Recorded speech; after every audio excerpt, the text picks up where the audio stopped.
Welcome back to the channel, guys. We have the GTT for you guys again, and this time we've got the suspension, the brakes, and the wheels going on it for the first time, so let's get going.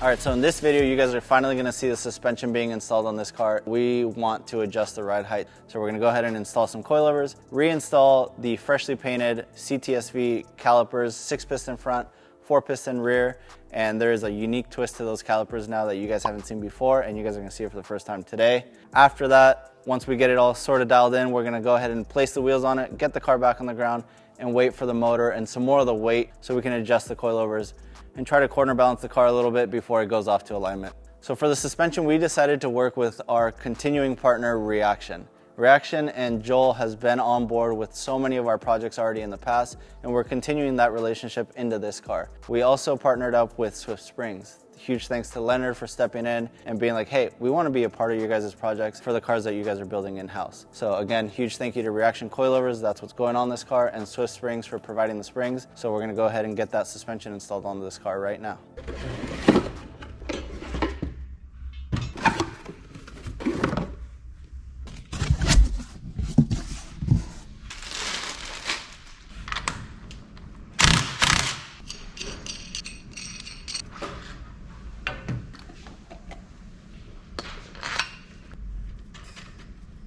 How many Ugga-Duggas do you think we need? Probably just one. One more. All right, one down. Let's get the other ones on. A few minutes later. All right, so that's it. Putting the Swift Springs onto these Reaction coilovers. We're gonna go ahead and adjust preload now, torque everything back to spec, and get these onto the car. So let's do it. All right, we got the rear Reaction coilovers all set up on the back of the GTT. There's a bit more detail to go into the back end of this car, so there might be some adjustable arms going in. We might be changing some of the other bits and bushings that are back here if and when we need to, depending on the alignment setup that we need to achieve to fit the wheels and tires that we're putting on the car. So for now, back Reaction coilovers are on. We'll go ahead and set ride height at a later date once we have the kit and full weight, the interior, everything back on it. That's it for now on the back end of this GTT. We'll go ahead and jump onto the front and get the front coilovers installed next.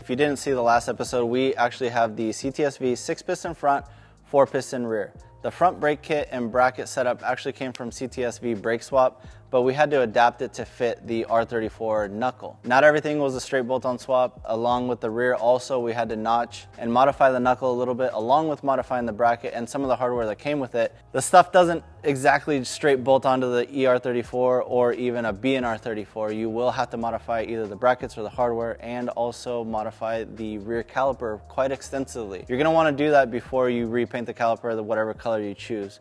You could also buy CTSV calipers completely brand new in a yellow or a silver powder coat from the factory from GM, still completely available to you guys brand new. We didn't want the V logo on there, but you can go ahead and buy the factory CTSV 6-piston front, 4-piston rears, or you can do a 4-piston all-around kit depending on your wheel choice. We are gonna have 19-inch wheels, so we have all the brake clearance in the world on the front. That's why we chose the 6-piston with the larger front rotor.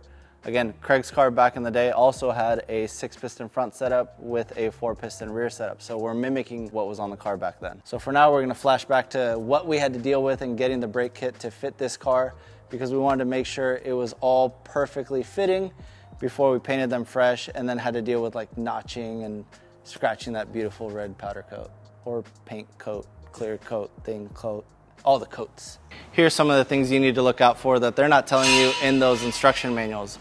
Everything that they sell is specifically for S14 and S15s only. Those knuckles actually have a smaller drilled out hole, which doesn't equate to what's on an R34 Skyline. On an S14, S15, you have a 12mm hole in the knuckle that mounts through the brake caliper. They send you a drill and a tap to tap that hole out to an M14 by 2.0.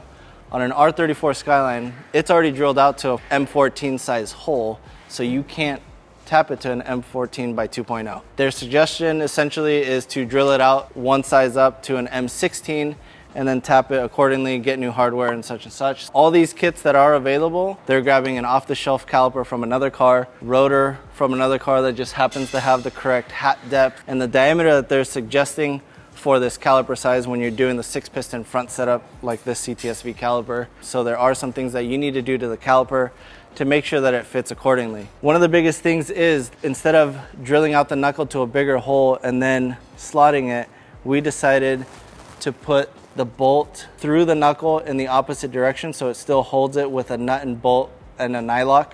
It's properly fastened. Because of that, you then need to modify and slot out the 6-piston caliper as you see here. Did you drill this too? No. Yeah, both. Oh, to give it slot. Okay. So instead of slotting it, you just drilled it bigger. Bigger on both. Okay. On this and on this. But not here. No, because I want. That's what I'm talking about. Is here. Okay, so I want to have a point Right. of where it doesn't go anywhere. What I was talking about was here, that we didn't want to drill the knuckle out to 16 here because this, remember? But why would you have to drill to 16 there? That's what the guy was saying to do. I think it's here. Well, we did it here because you wanted to slot it outward. He meant that one. No, the knuckle. He just said drill it to 16. Both.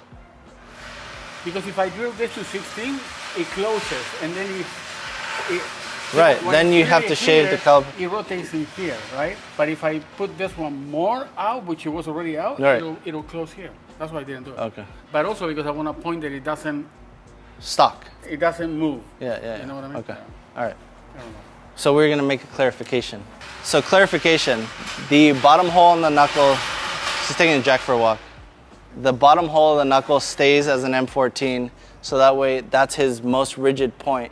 The upper hole on the knuckle is modified to be slightly larger, so that way there's movement on the upper portion of the caliper to get it away from the rotor. Because of the size of the rotor and the bracket design and everything, you still do need to modify the top of the caliper here for clearancing. So that's why he slotted the upper hole to pull the top side away from the rotor, because if he drilled both holes to an M16, that puts the whole caliper closer to the rotor, top and bottom, so then he'll have to take out more material from both ends of the caliper. Pro tip, sort of, YouTube pro tip, YouTube certified pro tip. If they tell you, yeah, it fits, it doesn't fit.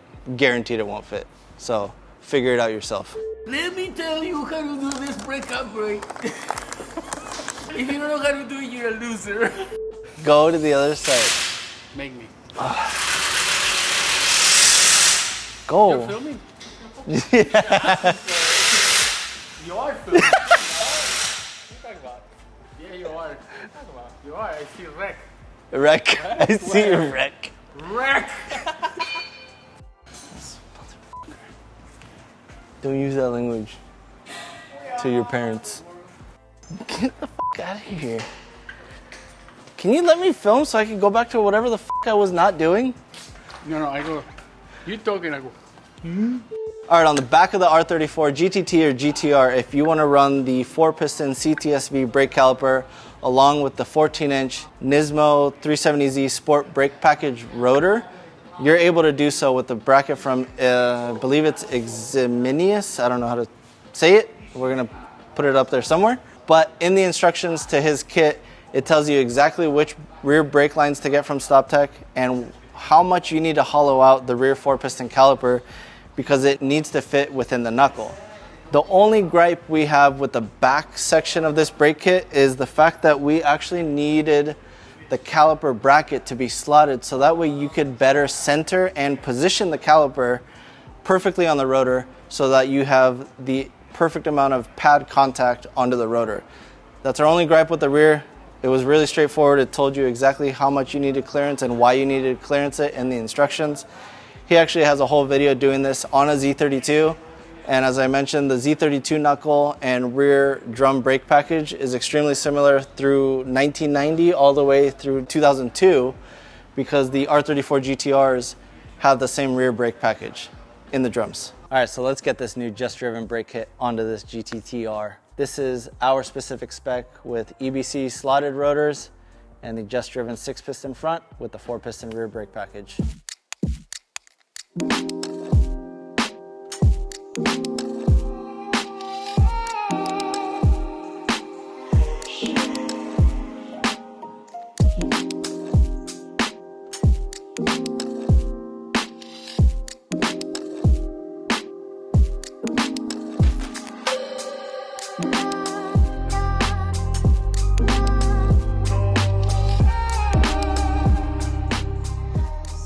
All right, we've got the 6-piston brake kit on the car. We've got the rotors fixed and mounted. We had to adjust and shim the brackets so that way that this spins freely without touching. I'm gonna go ahead and figure out how the brake lines go routed next because we have brand new Stop Tech stainless steel braided lines.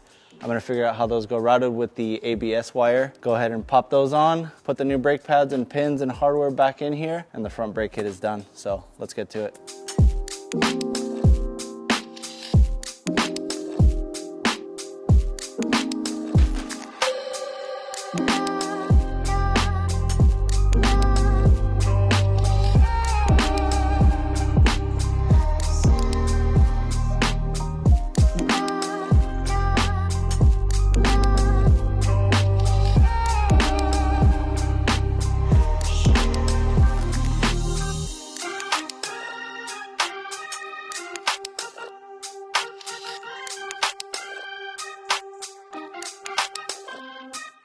With the wheels, as you know, the HRE designation for that number wheel that existed in the past was discontinued. Now, you can find some wheels, you might need to rebarrel them, it might not be the correct face finish or center cap, but it can be done. It will cost an enormous amount of money that is completely unnecessary. Again, we're not starting with a real GTR, so we're not going down that path. Shout out to Martin at fastandfuriousparts.com. He already designed and creates the wheels. They get straight drop shipped, so you place the order. It's the exact fitment that you need for a GTT with a GTR wide body installed onto it. We opted for the factory OEM sheet metal to do the proper GTR wide body fitment. You could also do it with the fiberglass parts. It works. It just takes a lot more prep work and getting the fiberglass to be flat. And then when you paint it in this House of Colors metallic silver, you got to make sure that shit is flat because you will run into a ton of issues and the gradient will be off and all that stuff. So we opted for the OEM sheet metal, OEM GTR aluminum hood, number 2. Yeah, so make sure you buy the wheels from fastandfuriousparts.com.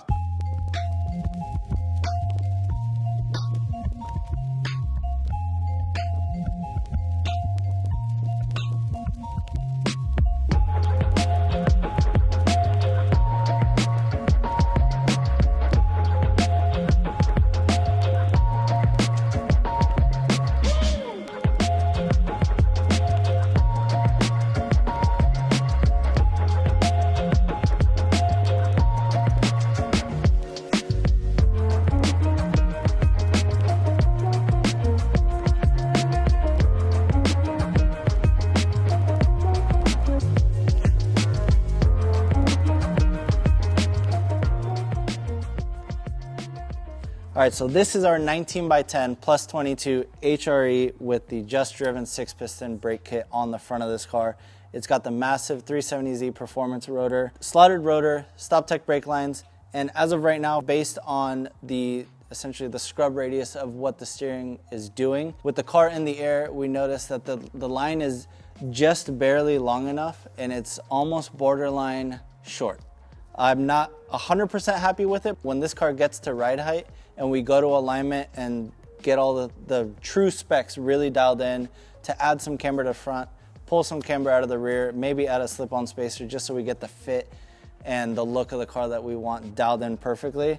At that point, I'm gonna decide whether or not that brake line is long enough, because if at full lock to lock, there's no strain or tension on it, then I'm completely okay with it. We'll go ahead and bleed the brakes, finish it off once and for all, but for now, it's tentatively all torque to spec in terms of where it needs to sit right now for testing purposes and getting us to alignment. we could still bleed the brakes and do that, and then we'll either reclock it or we'll just put a new line and bleed the brakes again. It's not a big deal. It's just something you have to deal with because this kit was not previously fitted on an R34. It was all just fitted from what I've seen on S14 and S15, like we mentioned previously. And that's why we're running into these issues with the brake line, because the knuckle design on an R34 Skyline is completely different from a knuckle design to an S14 or S15. This has like a Heim ball joint knuckle with an upper arm, and the coilover and all of this stuff is there. So now it's like in the way of how we need to route our brake line, and that's just one of the things we have to deal with. So at a later date, we'll figure out if that line's too short and we need to update it to a longer line, which is completely okay. We'll just re-bleed the brakes. It's not the first time we've done things twice. Along with the CTSV caliper, that also gave us a huge range of options in terms of what brake pads to get. I could get posi quiets, I could get OEM GM brake pads, but I opted for the Power Stop, just their street performance brake pad, because they had a matching front and rear compound. Being that this is a 6-piston front, I didn't want to overpower the front brakes so much because this is already gonna have a massive amount of clamping force as opposed to the rear 4-piston. There's more surface area and more piston diameter on the front caliper as opposed to the rear, and it also has a smaller rotor. I wanted to match the compound so that way there's not too much variation in what your foot feels when you're actually driving the car. Once we do drive the car around, this coating that's on the EBC rotors will fade off, get brushed off, and look like a regular iron disc with a black hat, because that's just their protective coating for shipping and storage and humidity and moisture and blah, blah, blah. So that'll get rubbed off once we actually get this car rolling and driving. All right, thank you guys for sticking around this long. Finally, it's sitting on its HRE 19x10 wheels with the just driven 6-piston, 4-piston brake kit. The car looks absolutely stunning. We can't wait to see it with the kit, but in the next video, you're gonna see the heart of the beast go back in. We're gonna go ahead and install some more of the other parts that we've been waiting on for so long from Japan. So don't forget to like, comment, and subscribe, and we'll see you guys next time. We'll go ahead and adjust ride height later. We need to bring this gap down to here. More down. We don't want 4 fingers up in here, dude. Is that 4 fingers right now? I mean, 4 chunky fingers, dude. Thank God we're going home, baby.